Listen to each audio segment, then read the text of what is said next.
On essaye d'éviter tout ce qui est punition. Plutôt, ce qu'on fait, c'est la sensibilisation pour que les gens comprennent déjà que les enfants ont des droits et que ces droits... Mais le message qu'on a essayé de faire passer, c'était qu'avec le soutien de la communauté, déjà, cette personne ne doit pas être stigmatisée, qui signifie Kids and Youth, qui est une organisation qui travaille pour les droits de l'enfant.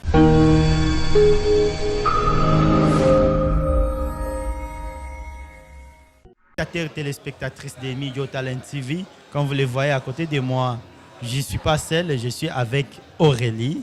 Aurélie, bonsoir Aurélie. Bonsoir à tous. Et comment vous allez? Ça va très bien.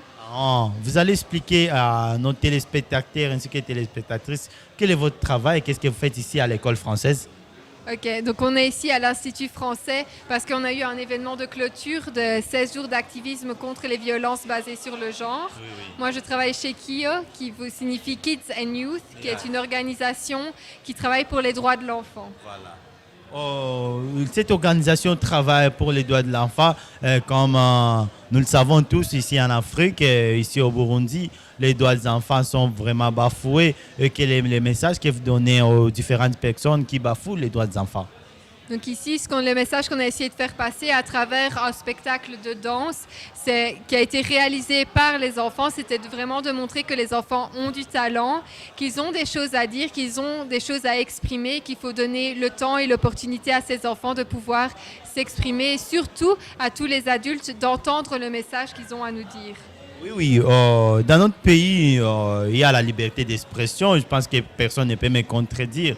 Et ceux qui se sont exprimés, ceux qui s'exprimeront bientôt dans les jours à venir, je pense qu'ils ils diront, donc ils ne vont pas bafouer les droits des enfants comme vous le dites. Et quelle est la punition ou quelle est la correction qui aura à la personne qui bafouera les droits des enfants? Donc on essaye d'éviter tout ce qui est punition. Plutôt, ce qu'on fait, c'est la sensibilisation pour que les gens comprennent déjà que les enfants ont des droits et que ces droits doivent être respectés. Donc c'est vraiment, tout se passe par la compréhension et le message, c'est le message qu'on veut faire passer à la communauté, voilà, qui sensibilise et qui comprennent surtout que les enfants ont des droits. Oui, je ne suis pas seul, il y a un autre confrère qui est à côté de moi. Il a aussi une ou des questions à vous poser. Posez votre question, mon frère. Avec plaisir. Alors, vous avez joué un sketch à rapport avec une femme. Quel est le message que vous pouvez lancer à l'endroit des hommes qui maltraitent les femmes? Malheureusement, effectivement, le spectacle qu'on a joué, c'est l'histoire d'une jeune fille qui s'est fait violer par des adultes et toute sa vie a été bousculée suite à ce drame.